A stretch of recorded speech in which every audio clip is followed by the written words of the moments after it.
Sabe, a história do Brasil tem um segredo profundo, que tá ali, costurado bem no meio de quem a gente é. É uma daquelas histórias que quase nunca é contada, mas que, olha, explica muita, mas muita coisa sobre nós como nação. Vamos mergulhar nisso?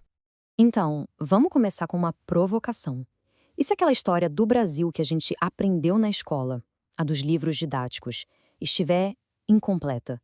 E se tiverem deixado de fora um capítulo central, um pilar fundamental para a gente entender a nossa própria formação? Pois é exatamente aí que a gente vai investigar agora. E para a coisa ficar bem pessoal, vamos pensar em sobrenomes super comuns, tipo Pereira. A gente sempre pensa que a origem é portuguesa e ponto final, certo? Só que a verdade é bem mais complexa.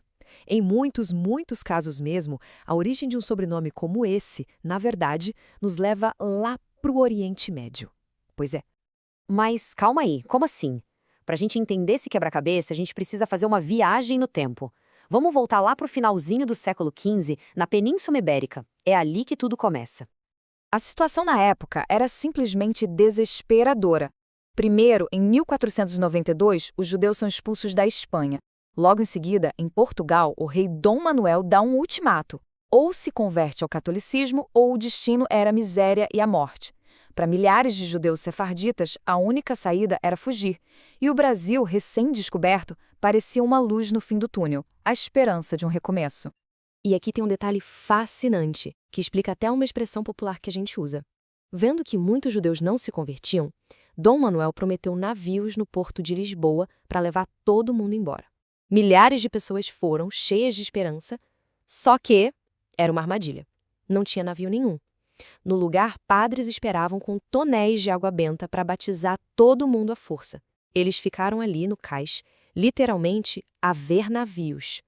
Aqueles que conseguiram de fato chegar ao Brasil, bom, eles não vieram de mãos vazias.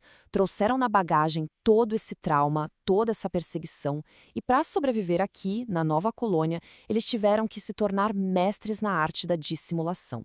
E essa prática tem um nome específico, criptojudaísmo. É, basicamente, a manutenção da fé judaica em segredo absoluto, enquanto publicamente a pessoa finge praticar outra religião. Era, na verdade, a única estratégia de sobrevivência possível. Imagina a tensão diária. Em público, eles eram os cristãos novos, católicos exemplares. Mas dentro de casa, no segredo de um porão, acendiam as velas do Shabá.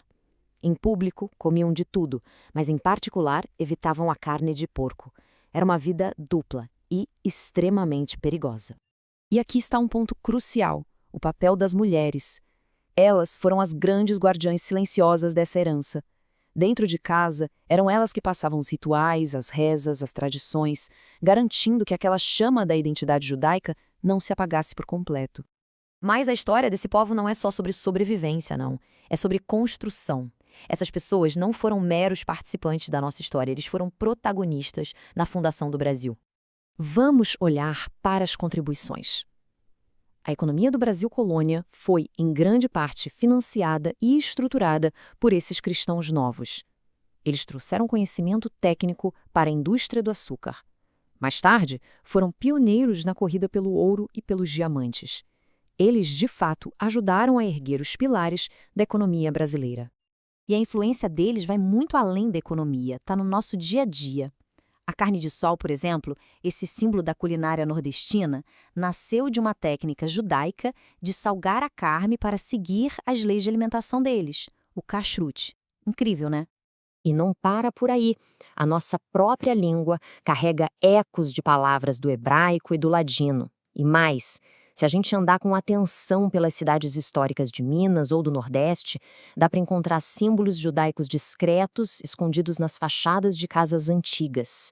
São como sussurros de uma identidade que não podia se manifestar. Aí fica a pergunta: se essa presença foi tão forte, por que essa história quase desapareceu? A resposta é simples e terrível: um medo constante e avassalador. A sombra da Inquisição era longa. Mesmo sem um tribunal oficial aqui, ela enviava seus visitadores. Eram agentes que vinham coletar denúncias, muitas vezes feitas por vizinhos, por pura inveja ou por alguma briga. Ser denunciado significava ser enviado a Lisboa para ser julgado, torturado e, muitas vezes, queimado vivo. Com essa perseguição constante, a identidade foi se diluindo. O medo fez com que os pais parassem de passar as tradições como uma forma de proteger os filhos. Com o tempo, com os casamentos com outras comunidades, a herança foi adormecendo, quase se perdeu. Mas uma herança tão profunda não desaparece por completo. E de uns tempos para cá, um movimento impressionante começou a acontecer, trazendo toda essa história de volta à luz. E não estamos falando de pouca gente, não. Estamos falando de milhões. Milhões de brasileiros, principalmente no Nordeste, que hoje estão descobrindo e resgatando as raízes judaicas de suas famílias, se conectando com um passado que lhes foi negado. E essa redescoberta acontece nos detalhes. Tem muitos relatos, por exemplo, de descendentes que se lembravam das avós varrendo a casa para dentro na sexta-feira, um costume que ninguém entendia. Hoje, eles sabem que era um ritual ligado à preparação para o Shabat. As avós estavam, mesmo sem saber, guardando a memória de seu povo. Então, o ponto crucial é este. A história dos judeus sefarditas no Brasil não é um detalhe curioso, não é uma nota de rodapé. É um pilar central da nação brasileira. Um pilar que foi deliberadamente escondido. Entender essa jornada de perseguição, resiliência e contribuição é fundamental para entendermos a complexidade da nossa própria identidade. E tudo isso nos leva a uma reflexão final. Se a história do nosso país é muito mais complexa do que nos contaram, fica a pergunta: que segredos e que legados podem estar escondidos na história da nossa própria família? A resposta pode redefinir quem a gente pensa que é.